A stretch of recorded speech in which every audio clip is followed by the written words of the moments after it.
Welcome to 51st Dates. I'm your host, Jolie Moore. I now know that hindsight is 2020. This season, I'm going to share that wisdom with you. In every twice-weekly episode, I'm going to highlight one of my postcards from my Take Note Stories of Narcissistic Abuse project and the unvarnished truth behind them. A lifetime of gaslighting and abuse are the reasons why my 51st Dates experiment was the unmitigated disaster that it was. I think it was kind of funny, a little bit tragic, but still a mess. Join me as I take on the task of finding out if my future self can forgive that person who lived through abuse and came out of the other side, still searching for a crazy, beautiful love story. Ready? Strap in. Let's go. Hi, and welcome to 51st Dates. This is your host, Jolie Moore. It has been a minute since we talked. I have been, actually, you know what I've been doing? Not dating. So this is going to be season 2 of 51st Dates, and in it I'm going to talk about the reason that my dating was problematic, but I didn't know at the time. So when I wrote the memoir 51st Dates and my editor read it, her thought was that this is a cautionary tale, and there's something in her response that was a little bit cringe, and I thought to myself, what did I do that was cringy? I was honest. This is what happened. I'm merely writing about it. But more years of therapy have led me to sort of have much greater clarity about the problems with my dating life.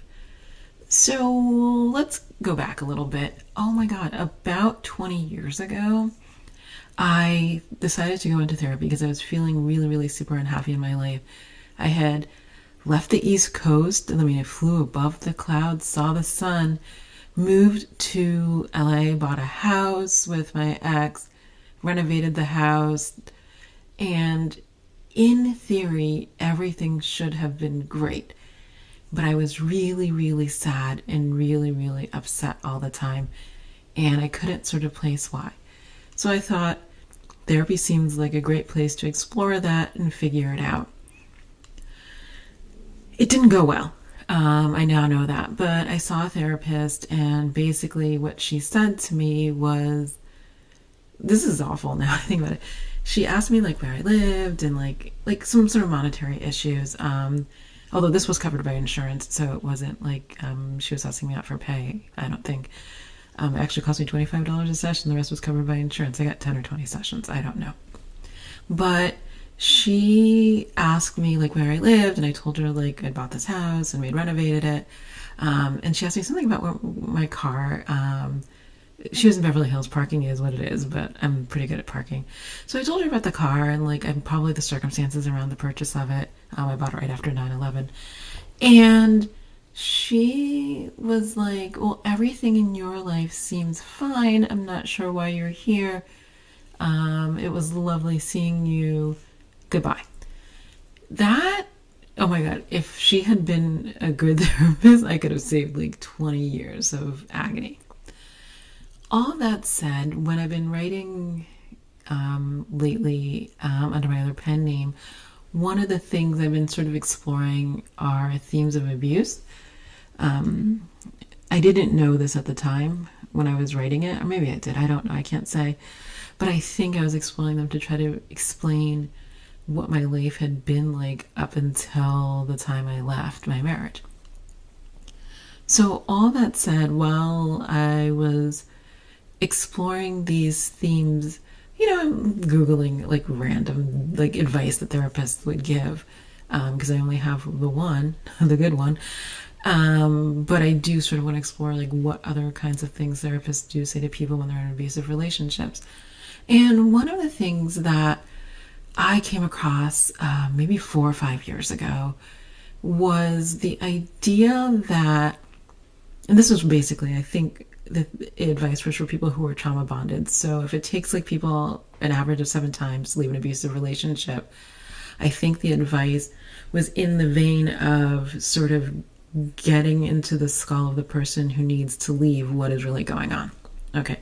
All that said, the advice was you should take a postcard and you should write down all the bad things that have happened, so that when you are thinking about going back or staying or whatever or leaving, that you can reference that and know that all of these bad things add up to like, you got to get out. I don't know, that really stuck in my head. I think I did put it in the book.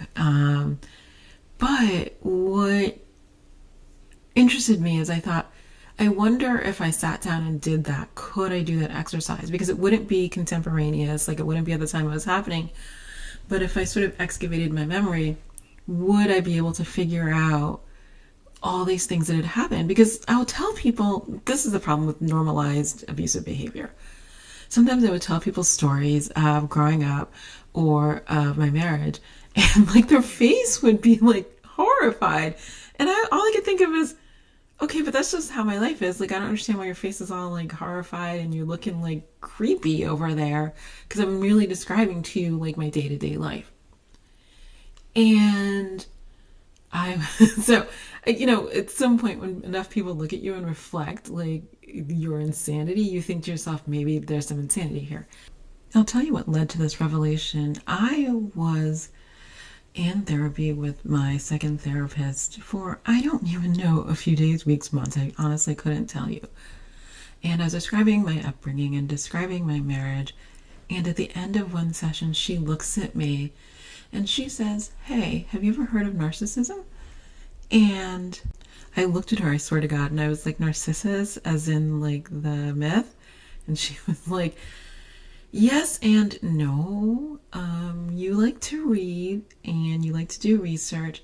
So after this session, why don't you go look that up and then we'll talk about it when you come back." So I'm like, I do what I'm told because I was raised that way. So I went and like looked it up and I read a couple of books and I came back and I was like, oh. So long story short, I grew up with an abusive mother. Obviously, you would not know that, or I did not know that initially. To be frank, I actually thought my mother's only issue was her alcoholism, but I now know that people who are mentally ill often abuse drugs to manage their mental illness. So when my mother quit drinking when I was 40, her behavior didn't change. It actually just got worse. And I was like, ooh, it wasn't the alcoholism. And so I decided to just do this postcard thing because, the thing is, like, I live alone when my son is not here with me, and I obviously work as a writer, so I have nothing but all day to think. And the only time I ever go anywhere is to like work out, see friends, pick my kid up from school, go to the grocery store. Like, it's not that complicated. And so I have a lot of time to think, and being away from my mother and my ex has given me way more time to think, because every time you do something, or like it's like memories like nag at you and you think, oh, that's not normal, oh, that's not normal, oh, that's pretty awful, oh, that's pretty awful or horrible or whatever. So I decided to sort of engage my own little postcard project, and I posted them all on Instagram. I'm like halfway through posting them on TikTok, which is its own like full-time job, I swear to God. And some are posted on Substack. But I wanted to be really comprehensive about this. So, season 2 of 50 First Dates is actually going to be me discussing the incidents that led to writing about the postcard. I limited it to a postcard, honestly, because it was just easier to like distill it into like a few sentences. But there's more to it than that. And I've really been thinking about how I want to explore that, and this is where I landed. So there are 100 postcards, and I think that I'll probably do 2 episodes a week. They're going to be short, not as long as before, where I discuss those kinds of issues. For each podcast post, there will be an accompanying post on Substack. So I'm at XO Jolie Moore, everywhere. XO Jolie Moore on TikTok, XO Jolie Moore on Substack, XO Jolie Moore on Instagram, and wherever else one has a social. Who knows? And in the next, 50 weeks, maybe I did 52 before I can do it again, we will discuss all of the things that happened in my life that led up to me being the kind of person who would date the way I did in 50 First Dates. Think of it as sort of a prequel. So without further ado, let's finish up this trailer of 50 First Dates, and I look forward to talking with you twice a week. I'm Jolie Moore, and this has been 50 First Dates, the podcast. If you've enjoyed this podcast, I hope you'll share, rate, and review it on Apple, Spotify, or wherever you get your podcasts. It will help others find the crazy, beautiful love stories that I like to share. Also, please hit the subscribe button on your podcast app. If you'd like to know how this project started, my memoir, 50 First Dates, is available wherever books are sold. A link is always included in the show notes. I'm also a romance writer. If you want to know more about my books, please visit joliemoore.com for more information. You can also follow me on Instagram, TikTok, and Substack at XOJolieMoore. The essays accompanying these postcards are available on Substack. You can also follow me on all social media at the same handle, XOJolieMoore. Thanks for listening, and I'll be in your ears very soon.